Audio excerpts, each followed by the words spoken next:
Welcome to the Vocal Coach Complete Breathing CD. I'm Chris Beatty. And I'm Carol. Get ready for an exciting journey into the world of breathing. Learning to be the best singer and speaker you can be is a participation sport. You won't be just sitting there and listening.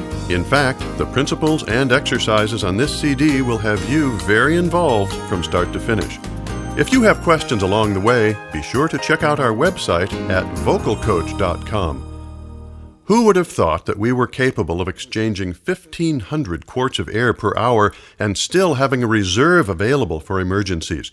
And who would have thought that something we were born doing correctly would need to be retrained in our adult lives? As we begin this discussion about breathing, let's determine just how important it really is. I think it could be summed up by saying breath is life. No breath, no life. And that makes it a lot more important than being just part of the singing process. You can live without vocal cords, but not without breath. Babies show us it is possible to live with the ability to speak clear words, but not without breath. And even people who don't have especially pleasing voices are very much alive, unless they have no breath.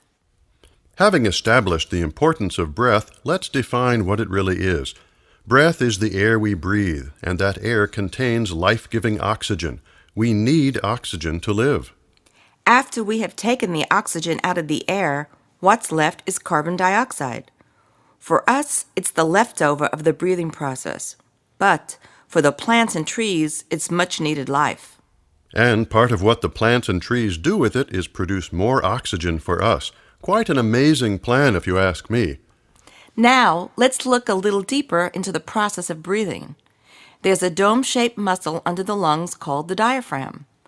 As it lowers and flattens, it creates a vacuum in the chest cavity or thorax. Air rushes in, and that air contains oxygen that feeds our body. As we expel the leftover carbon dioxide, we have the option of allowing the vocal folds to vibrate. That's what gives us audible sound for speaking and singing. And we were born with this ability. We didn't have to learn it. Think about it. We have the ability to communicate with a clarity and completeness well beyond any other creatures on this earth. That's all well and good, you might say, but can we get to the actual breathing exercises? Absolutely. But first, we need to get the instrument, that's you, in position.